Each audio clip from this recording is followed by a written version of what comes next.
Muy buenos días, Panamá. Hoy es lunes 30 de octubre. Usted nos ve por Next, Canal 21, nos escucha por KW Continente. Todo en un día en el que, bueno, el mensaje del presidente esperemos que sirva para calmar las aguas. Referéndum el próximo 17 de diciembre, para ver si aceptamos o no la ley 406. Todo a la espera también de lo que pase en la Corte Suprema de Justicia. Un día en el que la oferta electoral completa. Martín Torrijos, bueno, el viernes ya Ricardo Lombana había escogido a Michael Chen como su vicepresidente. Ayer lo hizo Martín Torrijos, será la doctora Rosario Turner. Mayer Misrachi será su candidato a la alcaldía de Panamá con Roberto Ruiz Díaz como vicealcalde. Así que mañana ya el Tribunal Electoral debe presentarnos todos el listado de todos los partidos políticos y quiénes serán los candidatos para estas elecciones del 5 de mayo de 2024. Bueno, un fin de semana donde Israel empezó la segunda fase de esa entrada en Gaza, en el que entraron blindados israelíes, pero fueron retirados. ¿Qué va a pasar en la franja? Bueno, es la gran incógnita del fin de semana, en el cual el petrismo sufre un duro bacatacazo en las elecciones en Colombia. Por ejemplo, la alcaldía de Bogotá, la capital, donde su candidato no llegó ni siquiera al 20% de los votos, donde Luis Carlos Galán, hijo del asesinado... Carlos Fernando, perdón, hijo de Luis Carlos Galán, es el nuevo alcalde, es el alcalde electo de la capital. Lo mismo pasó en Medellín, donde Fico Gutiérrez, ex candidato presidencial, venció ampliamente la alcaldía de la segunda ciudad más importante de Colombia. Bueno, no puedo empezar hoy sin antes enviarle esas felicitaciones a don Jorge Bárcenas en controles y a don José Blandón Castillo por su cumpleaños. muchas gracias Fernando por sus felicitaciones, muchas gracias a todos los compañeros que han hecho lo mismo. Buenos días. Buenos días. Buenos días a toda nuestra audiencia que nos sigue en KW Continente Radio y en Canal 21 Next TV. Muchas cosas que contarle hoy, 30 de octubre, un día antes del Día de la Bruja. A muchos les salió la bruja ayer. Sí. Con las palabras del presidente. Oiga, bueno, déjenme... 1, 2, 5 y 3, se me olvidó. Esa es la noticia más importante. 1, 2, 5 y arrópese con el 3. Dice mire, bajito. Sí. O sea, estamos entre el 3 para abajo. Bien, mire.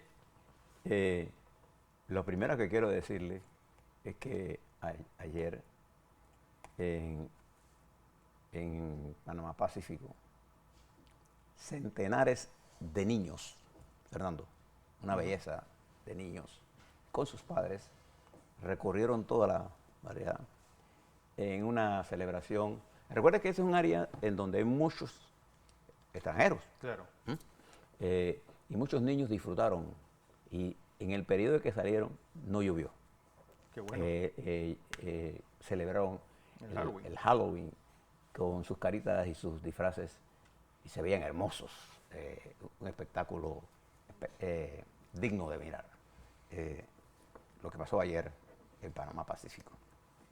Y su sonrisa y sus preocupaciones en algunos, cuando uno podía hablar con ellos, era de querer volver a la escuela. Hombre. Ese. Bien. Pero hoy es lunes 30 y algunas cosas están ocurriendo en el mundo y algunas cosas están ocurriendo en Panamá. De seguro no se aparte, nosotros vamos a hablar de lo que propuso ayer el presidente en el minuto y medio que estuvo al aire explicando dos cosas fundamentales. La llamada a referéndum el 17 de diciembre y la enviada a la Asamblea para consideración de la Asamblea de la moratoria minera, ahora con características de ley minera. Destacado eso y algunas cosas que escuchaba ante un profesor de Santiago de Garagua. Cuando se le pregunta sobre la Corte, ellos quieren que la Corte se pronuncie ahora. Usted sabe el peligro que significa decirle a la Corte Suprema de Justicia de un país, cualquiera, usted se tiene que pronunciar mañana. Entonces, eso es una especie de desconocimiento jurídico. La propuesta del presidente, una propuesta que tiene una salida política. Yo difiero de lo que planteaba nuestro amigo, el abogado, ¿cómo se llama? O sea, que salió hace un momento, Silvio Guerra. Silvio. de que hay un problema jurídico. Aquí hay un problema político, mi querido amigo Silvio Carrillo. Usted estudió no solamente derecho y ciencias políticas. En las democracias, el peso que tiene la opinión pública, usted lo cala cuando usted hace elecciones. Y lo que está proponiendo el presidente es un referéndum. Hay que entender el carácter político del problema y no anteponer el análisis jurídico. Porque imagínense, este es un problema político porque la gente que está en las calles procede de múltiples áreas y de múltiples intereses. No es solo el problema minero lo que se está discutiendo ahí. Para lo que creemos en la democracia, esto que está ocurriendo en el país es una especie de revolcón en llano piedra, en la que la democracia coge oxígeno siempre que las minorías no las arrastren a juegos peligrosos de insurrección que no han madurado. Para que una situación prerevolucionaria exista en cualquier país, tienen que darse las condiciones objetivas de esa insurrección prerevolucionaria. En la República de Panamá no existe esa situación prerevolucionaria. Hay una preocupación mayoritaria con respecto a un problema ambiental, básicamente. Y hay un problema de que la gente quiere participar más en el proceso político. Pero es en el proceso político en desarrollo. Hay que entender la diferencia, porque no existen las condiciones ni objetivas ni subjetivas, porque quienes dirigen el movimiento, una minoría tiene un pensamiento y otra mayoría tiene otro pensamiento.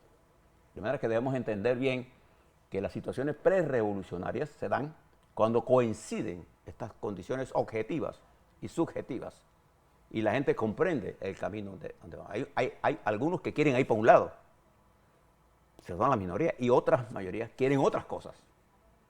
Vamos a ver, le voy a contar esto para que usted se dé cuenta de lo que estoy hablando.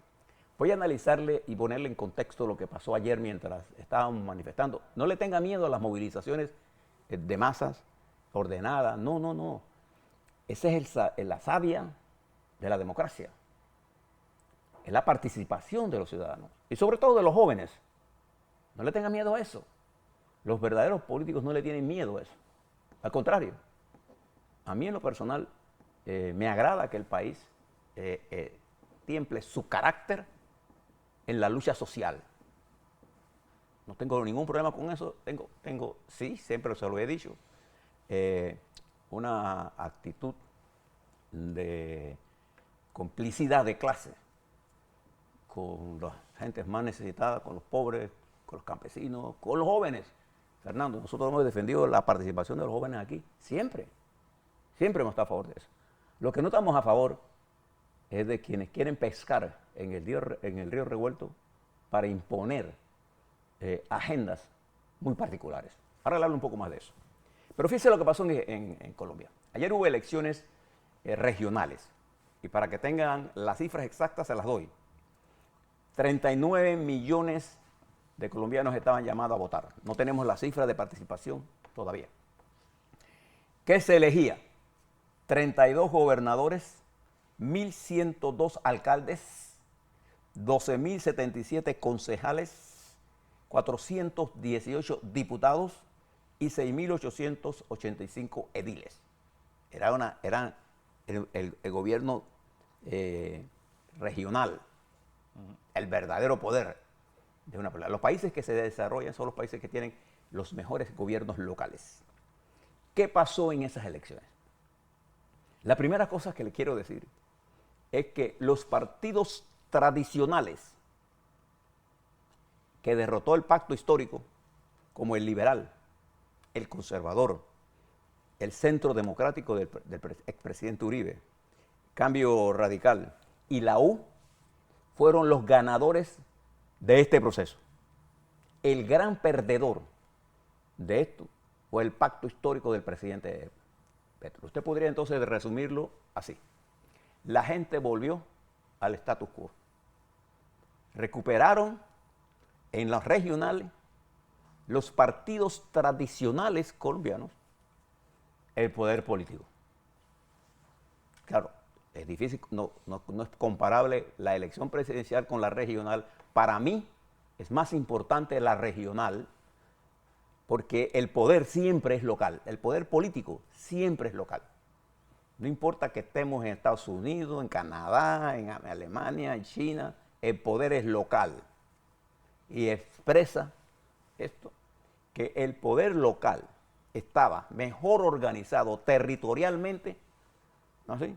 Que el poder del pacto histórico, porque mientras esto estaba ocurriendo, el señor presidente de Colombia se ha pasado viajando y entre ellos estaba en la República Popular China haciendo pactos históricos y resulta que en la alcaldía de Bogotá, una de las más importantes, Fernando, del hermano país, ganó Carlos Fernando Galán del Partido Liberal, un hombre que se mueve entre el centro y la izquierda, pero más hacia el centro. Más hacia el centro. De familia política, de partidos políticos tradicionales, así. Incluso forma parte de esa tradición liberal que uno de ellos fue parte del gabinete inicial del señor Petro. Sí. ¿Se recuerda de Fico Rodríguez, el Fico candidato Gutiérrez. presidencial? Perdón, Fico Gutiérrez, ¿se acuerda de él? Un hombre muy folclórico, ganó arrolladoramente la alcaldía de Medellín con el 77% de los votos. Pero el más arrollador fue el triunfo de Alejandro Alder en Cali, que la ganó casi con el 90%. El de Alex Char también en Barranquilla. Y Petro solo se quedó con las gobernaciones de Nariño y Magdalena. De las 32 que le mencioné, el petrismo o el pacto histórico, ¿no? Y Petro decidió que él no iba a hacer campaña porque sabía lo que estaba ocurriendo. Esto es lo que usted ve en Venezuela. En Venezuela, María Corina Machado, ¿sí?, una mujer del centro derecha, ha levantado el optimismo del pueblo. La respuesta del madurismo y su fiscal general es levantar una acusación y persecución por las primarias que ellos no organizaron, se negaron, y ahora quieren poner preso sobre la base de mentiras a los dirigentes de la oposición venezolana, pero ya se dirigió María Corina como le salió la piedra en el zapato al madurismo y al chavismo, con la firmeza de la ingeniera María Corina. En Colombia, Petro reconoce ya públicamente, hay una intervención que hizo él ayer a los medios, reconociendo su derrota, y dijo que él iba a gobernar. Lo que sucede ahora es que las políticas que quiere implementar, ¿se acuerdan aquellas políticas de Petro, de la reforma laboral, de la reducción de horas, de la reforma sanitaria, que una parte la hizo, de la reforma de la seguridad social, del cambio de modelo económico? Todo eso pasa a segundo plano, porque otras fuerzas emergen con mayor peso ahora y con mayor valor, porque viene de las bases de la sociedad. Entonces, ahora, claro que en Colombia hay madurez para algunos cambios. Claro que el péndulo se movió hacia el centro, donde nunca debió salir. Esta lección que nos dio el pueblo colombiano ayer es una lección que nosotros los panameños debemos aprender. Cuando usted habla de cambio de modelos, usted está moviendo el eje central de la sociedad. Yo le aseguro que las manifestaciones en Herrera, en Los Santos, en Veragua, no están hechas para mover el país hacia la izquierda ni hacia el socialismo.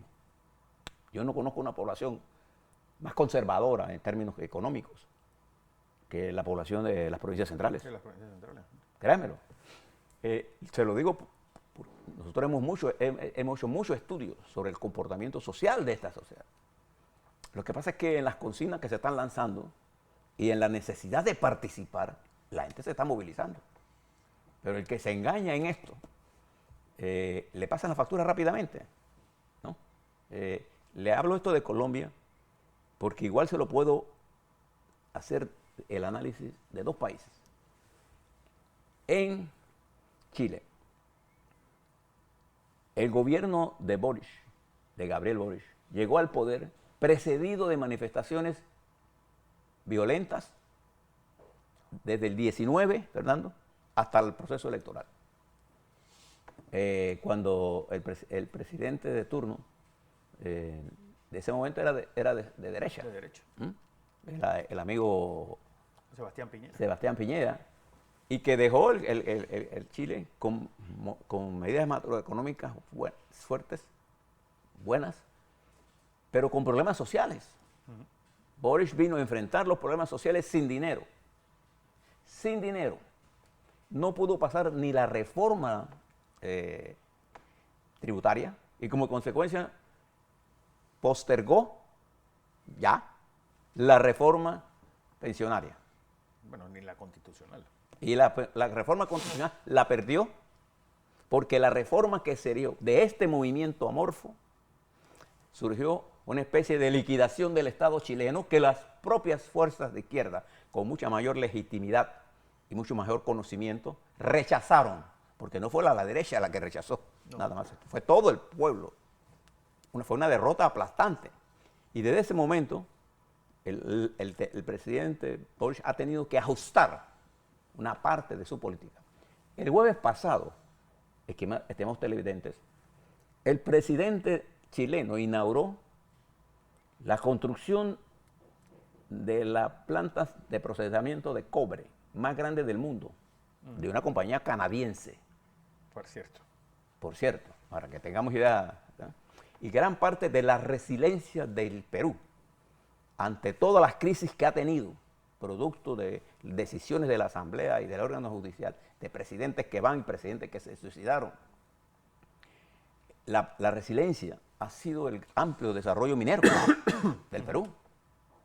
Mire usted, en otro país minero, como el país de Bolivia, el presidente Evo Morales, pero el expresidente Evo Morales y presidente del partido el movimiento más hacia el movimiento al socialismo, y el presidente electo, el presidente en funciones, Arce, se confronta en una de las peleas, Fernando, más barrio bajera, tristes, ordinaria, tristes, una cosa... porque da tristeza. El pueblo boliviano no se merece ese nivel de debate. Pero cuando le hablo de debate, de acusaciones, de pedofilia, de robo, de narcotraficantes, de parte y parte. Entonces, esa situación está haciendo que la derecha recupere oxígeno ante la autodestrucción de un proceso que solo duró 16 años. Mientras, en Venezuela, el chavismo está muerto. Ellos no se han dado cuenta que está muerto. ¿Y qué es lo que hace el chavismo para mantener su cierta vitalidad? Emprender una contraataque contra Guyana y el área de Esequibo, que tiene 163.000 kilómetros cuadrados, y va a un referéndum con el objetivo de opacar el triunfo de María Corina y poder poner a la oposición todos en lo que él llama la unidad nacional. Contra Guyana, una población de 900.000 habitantes contra más de 40 millones. Bueno, no hay que dar 40 millones, hay 7, 8 millones que han salido. Jugando al peligroso escenario de una guerra regional, asumiendo él que tiene más armas que Guyana. Lo que él debe saber, mejor que nosotros, que la cantidad de armas rusas que tiene son armas viejas. Sí. Nada más que le cuento esto porque esta en desarrollo está esto. Entonces nosotros en Panamá, para solucionar un problema, nosotros tenemos que acudir a la democracia. El rechazo que estoy viendo de algunos sectores, fíjese, observo lo siguiente, son los sectores que tradicionalmente han llevado una lucha a ultranza, los que se oponen al proceso electoral vía referéndum. Pero esa gran masa juvenil, que es la que llena las plazas, no la han dejado hablar. Y a mí me parece que ellos deben expresarse. Porque la savia renovadora del sistema democrático está en el saber incorporar a esa masa juvenil al desarrollo y no engañarla. Usted recuerda cuando la Cruzada Civilista, la Cruzada Civilista fue un movimiento hecho aquí en Panamá, fundamentalmente, Fernando, por jóvenes. Sí. Pero esos jóvenes no llegaron al poder. Nunca llegaron. Se los tragaron los partidos. Quedaron los partidos tradicionales dueños de momentos en la que era importante la reforma, por ejemplo, constitucional, y no se hizo. No se hizo. Entonces uno tiene que ser cuidadoso cuando hace los análisis sociales. A mí en lo particular no me asusta el momento. Lo que me preocupa es que ahora haya gente de los radicales llamando que hay un irrespeto a los derechos humanos. Ajá. Pero ellos no se dan cuenta que los irrespetos a los derechos humanos lo están haciendo ellos. No, también lo que se gritaba, pues, varias gente yo creo que se pasaron de la raya. Sí, no. Y además, el insulto, si el presidente de la República, Laurentino Cortizo es el presidente, bueno, diríjase el presidente como el presidente de la República. Él ganó las elecciones, punto. Si usted no lo quiere reconocer, eso es otra cosa. Pero, ¿cómo puedo yo pedir respeto a mis derechos humanos cuando yo estoy permanentemente respetando el derecho de la mayoría? El derecho de los niños de ir a la escuela, el derecho de la libre circulación, el derecho... Mire, se han perdido más de 12.000 citas médicas. Más de 12.000 citas médicas de gente que no tiene cómo pagar las clínicas privadas. ¿Quién paga las clínicas privadas? Entonces, la gente que no puede pagar es la que no puede llegar a las citas, Claro. que tienen problemas graves, que tienen operaciones. Y otra cosa, cuando usted habla de los obreros de la mina, usted está hablando de 40.000 trabajadores de la República de Panamá, no está hablando de más ni de menos. Y yo pienso en ellos y creo que ellos tienen el derecho al trabajo. Y creo que la mentira se ha impuesto. Pero es un debate que vamos a resolver. Ya el presidente llamó a una reforma, a un referendo. Lo vamos a resolver en las urnas. Sí, yo creo en ese proceso. Pero fíjese, le cuento otras cosas. Miren lo que está pasando en Gaza. Benjamín Netanyahu, impactado por lo que pasó en Israel, hace un par de días culpaba a los servicios de inteligencia israelita, de los mejores del mundo, de no avisar a tiempo y no haber previsto este ataque. Ayer tuvo que retractarse. Pero ayer tuvo la difícil tarea él, Netanyahu, de confrontar a su propia población y ya comienzan las manifestaciones. Inédito. Cuando Israel ha ido a guerra, el pueblo israelita se ha aglutinado detrás de su presidente, o de su primer ministro. ¿Verdad? Siempre ha sido así. Ahora... Aunque después le saldan las cuentas. Pero en la guerra, todos unidos. Fíjense lo que ha pasado. Como hay más de 260 y tantos, 240 y algo rehenes, las familias de los rehenes saben que la entrada territorial es la liquidación de esos rehenes. Y entonces han venido cuestionando, y ya la sociedad se está moviendo. Gaza es una especie de sitio político en la que los que pagan el precio más alto son los civiles. Exacto. Nosotros estamos de acuerdo que jamás es un grupo terrorista. Eso no está en discusión. Pero el mundo le está reclamando a Israel, oye, deja hacer un corredor, deja ver cómo esto. Israel insiste en una guerra que cada vez le deteriora más su imagen internacional. Tienen razón en responder. Sí, lo que no tienen razón es liquidar al pueblo palestino. Y todas esas cosas que están ocurriendo en los Estados Unidos, en todos lados, Fernando, nos deben llevar a nosotros a la reflexión aquí en Panamá. Así es.